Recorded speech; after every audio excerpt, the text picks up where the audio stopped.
Bienvenue dans le Before. Le Real Madrid reçoit demain, mercredi 22 septembre, Mallorca pour le compte de la sixième journée de la Liga. Saad et Troya, bonsoir. Bonsoir Taïeb, bonsoir à tous. Alors, 13 points, 15 buts marqués en 5 matchs, Benzema et Vinicius qui pètent le feu. Ce match au Bernabéu n'est-il pas un piège comme on dit? Quel est Alors, l'état euh, des joueurs sur qui Ancelotti peut compter et sur qui il ne peut pas? alors, oui, ce match, c'est un match piège parce que Mallorca, elle fait un excellent début de saison. Ils sont sur deux victoires, deux matchs nuls et une défaite. Lorsqu'on compare les performances de l'équipe de Mallorca sur les deux dernières saisons, on voit que leur entame elle est spectaculaire par rapport à la qualité de l'effectif, par rapport à ce que représente l'équipe par rapport au championnat. Donc, c'est une équipe qui est sur une dynamique assez ascendante. Et justement, comme d'habitude, alors les clubs, lorsqu'ils jouent contre le Real Madrid, ils ont une motivation en plus. Alors, pour eux aussi, je pense qu'ils sont contents de revenir au Bernabéu et que peut-être ça va leur faire du bien. Mais sinon, c'est une équipe qui est très bien organisée. C'est le style d'équipe qui n'a pas forcément une star.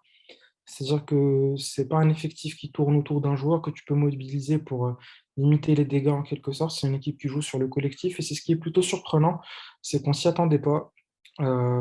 Et du coup, pour moi, c'est un match dans lequel il faut faire attention parce que ça peut vite mal tourner. On a déjà vu lors de notre dernier match au Bernabéu, on a concédé deux buts, le moins que je puisse dire, avec tout mes respects, deux buts bêtes. Et demain, c'est une équipe qui, cette saison, a prouvé qu'elle est assez solide derrière. Donc, il faut faire attention à ne pas encaisser. Alors, en ce qui concerne les joueurs disponibles, pour Carlo Ancelotti, je ne pense pas, je pense qu'il va essayer de faire une certaine rotation parce que sur le dernier match, en quelque sorte, on a vu que physiquement, l'équipe, elle avait du mal à tenir. Les blessés, ils sont pas là. On va voir plus tard sur la liste des convoqués.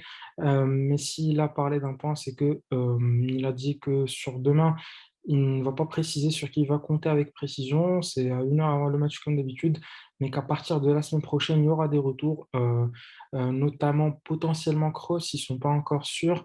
Mendy, pareil. Mais sinon, il a assuré que seul Carvajal n'est pas disponible pour un bon moment. Alors, on n'en parle pas du tout car toutes les caméras et les micros sont braqués sur Vinicius et Benzema, mais il semble qu'un cas Asensio se profile à l'horizon. Est-ce que tu peux éclairer notre lanterne sur ça? Bien sûr, alors aujourd'hui, la presse espagnole, a la grande surprise générale, elle a parlé de Marco Asensio, elle a expliqué que le joueur est en quelque sorte déçu du temps de jeu dont il bénéficie au sein du club.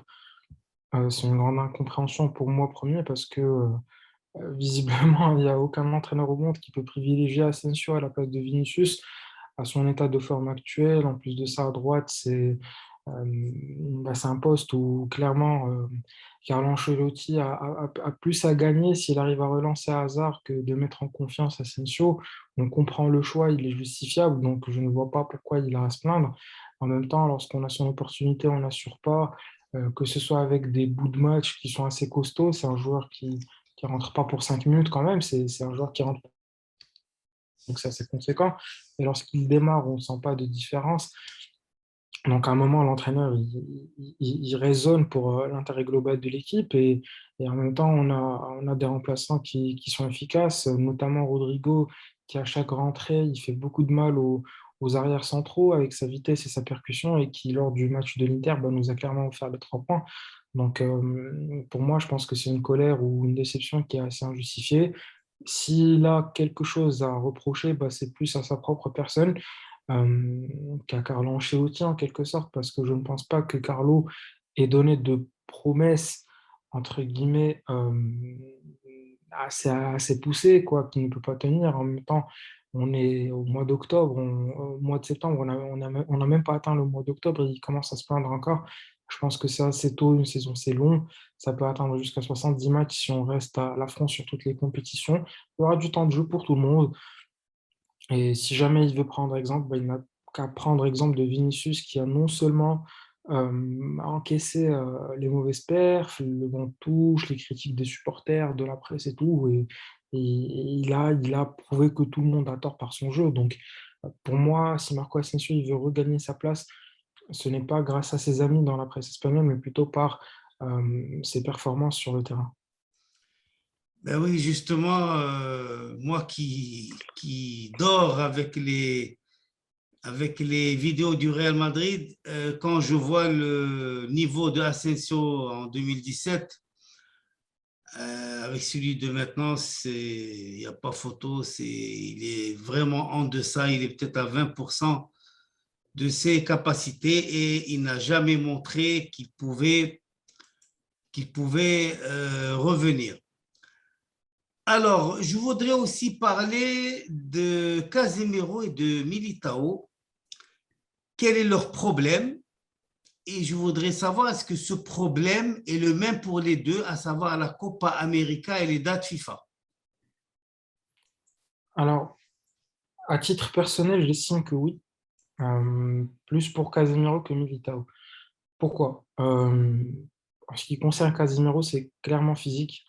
C'est un joueur qui n'arrive plus à tenir un match avec sa charge physique.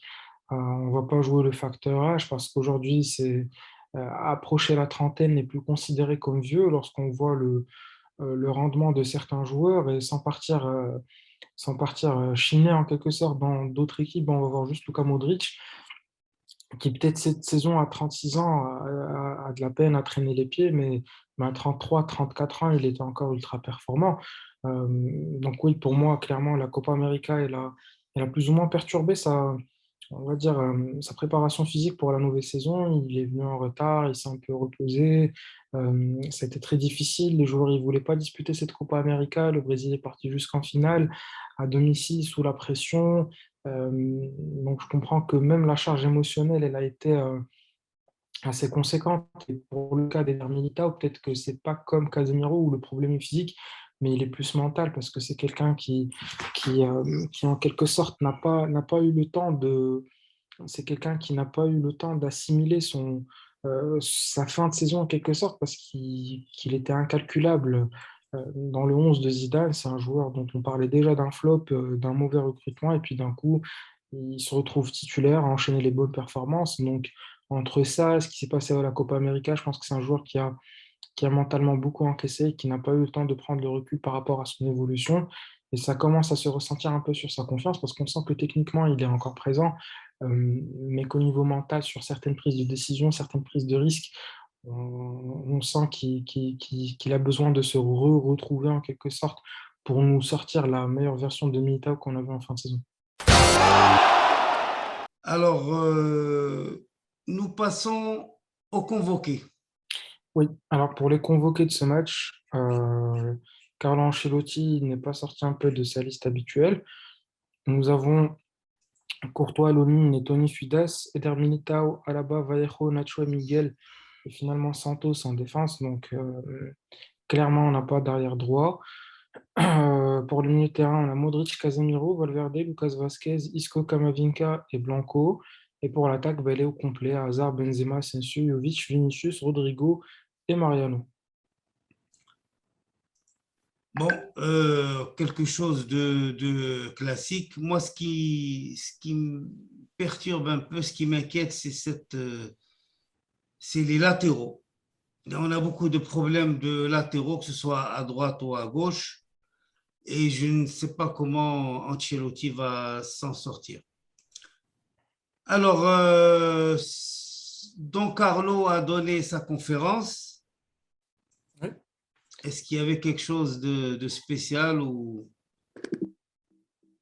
est-ce qu'il a abordé Oui, des sujets oui.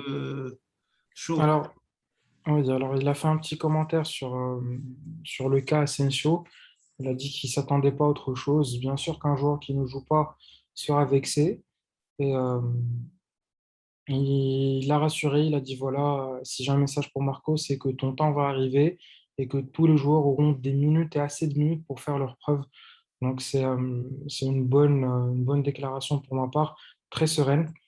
Il n'est pas parti à l'affront contre le joueur, donc il lui a tout simplement C'est pas son expliqué. style de toute façon. Ouais, c'est pas son style de toute façon, alors que même si ça a été le cas, ça aurait été amplement justifié en quelque sorte.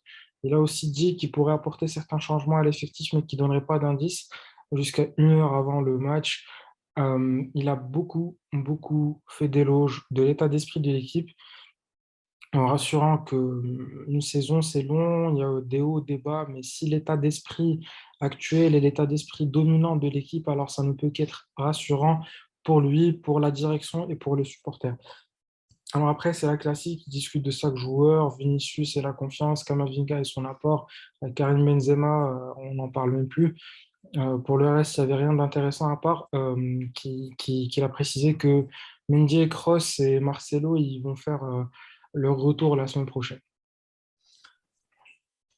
On peut dire que Asensio souffre de l'éclatement du Vinicius cette saison. Et il faut dire que Ouais. personne ne s'y attendait. Alors, est-ce qu'on peut faire une simulation? Et moi, je ne la ferai pas, je te laisse le soin de le faire. Quel 11 de départ pour Majorque demain? Pour Majorque, oula, c'est difficile. Bon, Non, pas euh, pour l'équipe de Majorque, enfin, contre Majorque. contre Majorque, d'accord. J'en connais 4 5 joueurs, donc j'ai un petit coup de pression en Non, quelque non, sorte. ici, on parle du Real Madrid, on ne parle pas des autres. Alors pour moi, ça sera Courtois. Je pense à droite Vasquez, il n'y a pas trop d'options. La charnière centrale, je pense qu'il a été assez clair. J'ai un petit doute, je pense qu'il va essayer de lancer Vallejo parce qu'il a parlé de changement dans l'effectif. Ouais, donc oui, oui, j'ai la même réaction au fond, mais je mise une petite pièce dessus parce que je vois pas où il peut opérer de changement à part ça. Vallejo Militao et à gauche à la bas parce que franchement, je préfère prendre le risque sur Vallejo et me dire que peut-être il va sortir une grosse perf que de miser sur Nacho à gauche et être sûr qu'il sera pas au top, quoi. Euh, pour le milieu de terrain, bah, j'irai sur. Je pense qu'il va Mais reposer à Casemiro gauche, qui sera à gauche? à la bas. À la bas, il passe À à la gauche bas et à gauche. oui, oui, et Vallejo en défense centrale. Donc pour le milieu de terrain, je pense que ça sera la première titularisation pour Kamavinga et je pense qu'elle est amplement méritée. C'est un joueur qui a fait ses preuves et comme tu as dit, et comme tu dis depuis son arrivée, c'est quelqu'un qui n'a pas eu besoin de temps d'intégration. On sent qu'il était au Real Madrid depuis qu'il est né. Donc pour moi, demain, il aura sa chance avec Federico Valverde qui est tout simplement une machine, Allah yahfidhou min al-ayn. Euh, donc pour moi, ce sera les deux et peut-être il va donner une chance à Isco qui malgré que j'ai beaucoup de retenue par rapport aux joueurs, mais à son honneur, il essaie de se battre. C'est peut-être pas ça, mais quand même, il essaie. Donc, il y aura une petite chance demain. Je pense que Rodrigo sera récompensé pour ses efforts parce que ses entrées sont excellentes. En même temps, à droite, on a un problème. Eden Hazard n'est pas vraiment au top. Et n'en parlons même pas de Marco Asensio. Donc, oui, il mérite de commencer. Pour la gauche, je ne sais pas. Peut-être ça va dépendre d'Eden Hazard et comment il se sent physiquement. Est-ce qu'il est apte à enchaîner 3 matchs, même s'il ne joue pas tout le match? Mais je miserais bien une pièce sur Vinicius encore et peut-être une surprise en attaque. Non, je rigole, c'est toujours Karim Benzema, les gars. C'est Benzema qui va jouer. Mais il était donné un peu blessé Ouais, à un certain moment.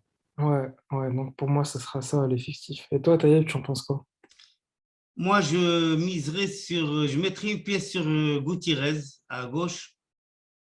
Mhm. Et Sachant franchement, je tout pense l'amour que tu que portes pour le joueur. hein, Avec tout l'amour que tu portes pour le joueur. ben, c'est pas que je ne l'aime pas, c'est que il a rien montré de bien, en tout cas cette saison-là. Et je Ouais, pense qu'il y aura du changement. Il y aura du changement et au milieu et à l'attaque. Bon, j'espère que ce ne sera pas vraiment, enfin, j'espère que le Real Madrid saura dépasser ce match parce qu'après, ça va enchaîner avec un autre match de la Liga et puis le retour de la Ligue des Champions. C'est-à-dire que là, on est reparti sur 2 matchs par semaine. ouais. Et c'est pour ça que je pense qu'il va quand même faire quelques changements, qu'il va faire tourner. Notre émission est maintenant terminée. Nous espérons vous revoir à la prochaine et en attendant, à la Madrid et nada más. à la Madrid.